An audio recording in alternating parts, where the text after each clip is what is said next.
Number 10. The card catalog. Before Google existed, tracking down information was practically a second occupation. Got a simple question like, what do sharks eat? You had to physically walk into a library. Instead of a search bar, you faced a towering wooden cabinet packed with hundreds of tiny drawers. Inside lived thousands of densely filed index cards. That was your search engine. Each card held the details for one single book, cross-referenced 3 ways: author, title, and subject. You'd yank open a subject drawer and start flipping through card after card with your fingers. Once you spotted a promising one, the work wasn't over. It had a cryptic code called a Dewey Decimal Number. You'd scribble that code on a scrap of paper, then wander through a maze of shelves hunting for the exact spine that matched.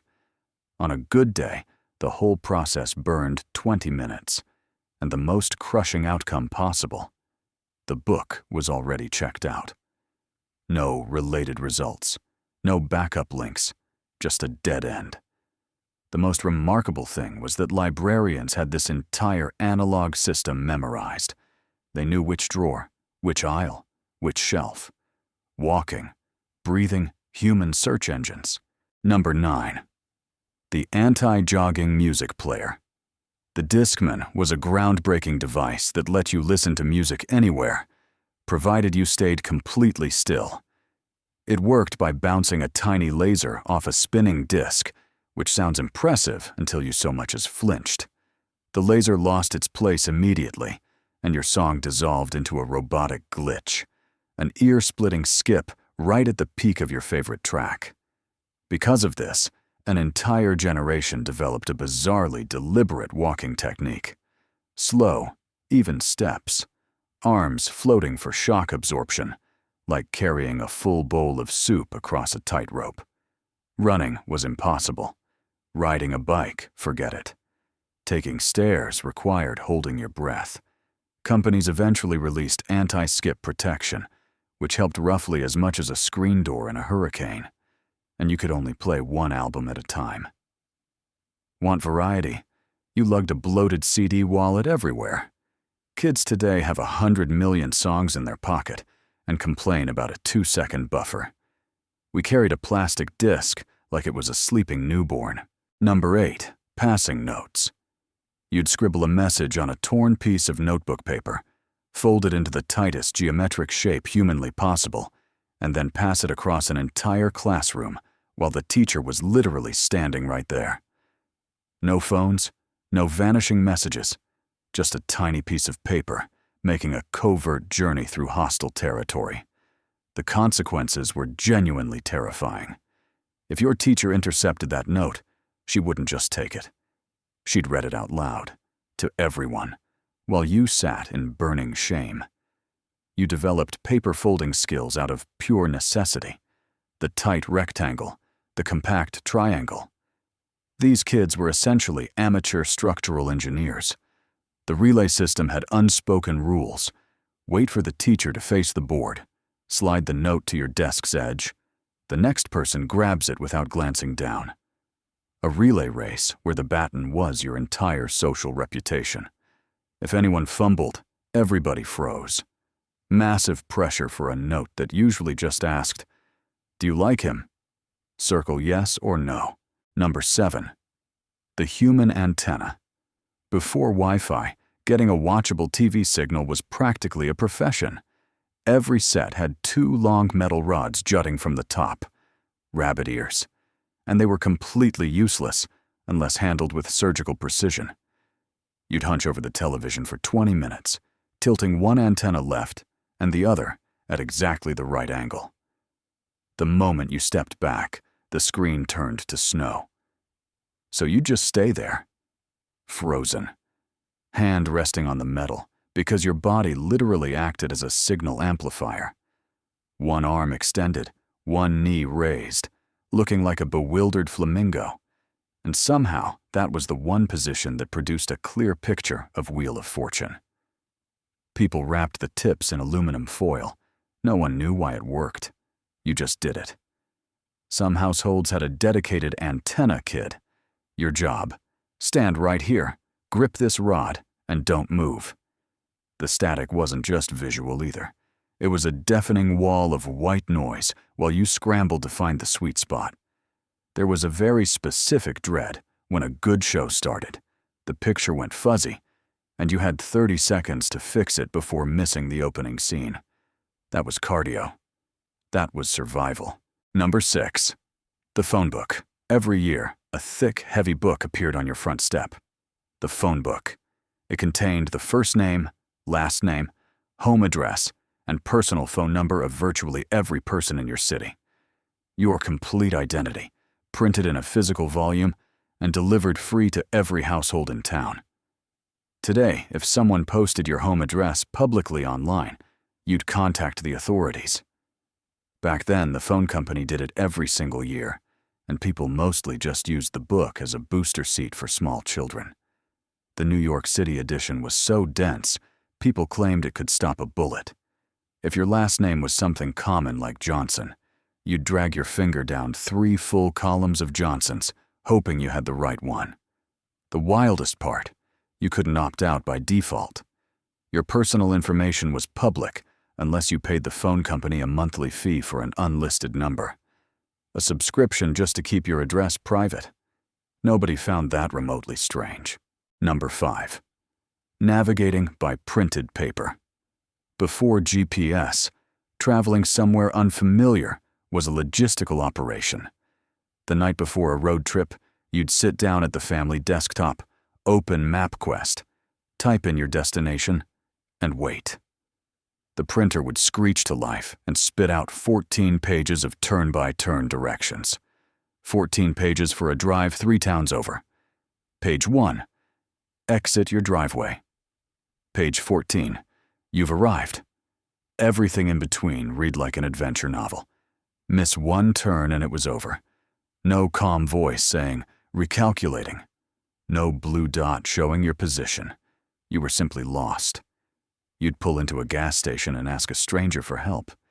They'd say something like, turn left at the old Henderson farm, a farm that had burned down 15 years ago. If you forgot to print the directions, your mom read them aloud, while your dad death-gripped the steering wheel, arguing about whether it was Elm Street or Oak. Kids today shout at their GPS for a 1-minute delay. We were navigating like 18th century seafarers with a stack of printer paper. Number 4.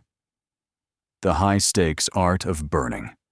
ACD, making a mixtape for your crush, was a legitimate part-time job. You'd open Windows Media Player, sit at your desk for hours, and carefully select 12 perfect songs. The opener set the emotional tone. The closer was your final argument. You were functioning as an unpaid, terrified music producer. Then came the actual burning. You'd hit the button and stare at the progress bar. 4%. 5%. If someone bumped the desk at 94%, the disk was ruined forever. Every failed burn was a small financial catastrophe.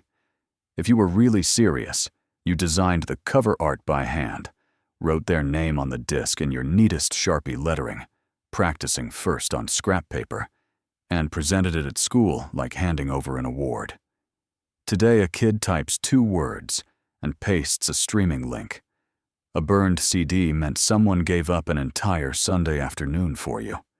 A playlist link means someone spent roughly 4 seconds, about the duration of a sneeze.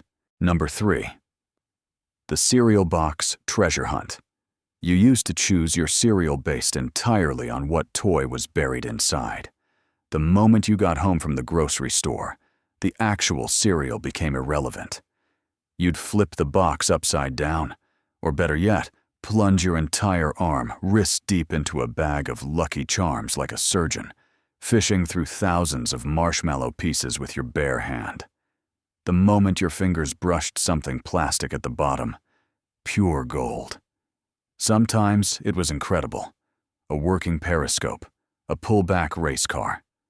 Sometimes you tore open the plastic pouch and it was just a sticker. You stood there dusted in cereal powder, holding a flimsy decal of the Trix rabbit, and had to make peace with that. Captain Crunch once packed in a toy whistle capable of hacking early phone networks.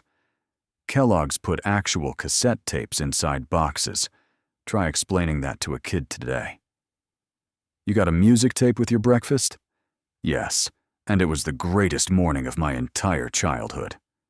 Kids today get a QR code linking to an ad-filled web page. Nobody is reaching their arm into anything. Number 2, disposable cameras. You had exactly 27 pictures. That was the full budget. 27 shots for your entire summer vacation. No retakes, no filters, no preview screen. You pointed the plastic box, pressed the button, and hoped. The worst part, you wouldn't see the results for 2 weeks. You'd drop it off at a drugstore counter and wait in agonizing suspense. When the paper envelope finally came back, at least 5 photos were a close-up of your own thumb.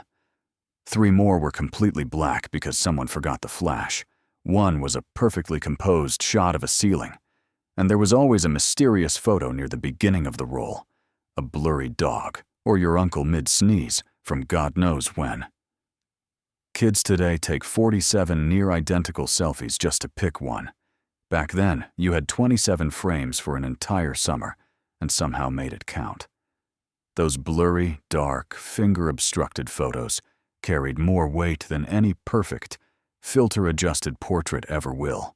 Number 1. The Streetlight Curfew. No check-in texts, no phone calls, no GPS location sharing. Your parents just swung open the front door, pointed outside, and said, "Be back when the streetlights come on." That was the complete set of instructions. The neighborhood light was a giant glowing timer on a pole, except instead of a snooze button, the penalty was losing your weekend. And it worked flawlessly. Kids could be 3 neighborhoods deep in the woods, completely caked in mud. The second that orange glow flickered on, everyone just knew. You'd spot it through the trees, and something primal fired in your brain. Every kid scattered like a starting gun had gone off, sprinting home full speed, cutting through yards, clearing fences, dodging sprinklers, because being late wasn't just embarrassing.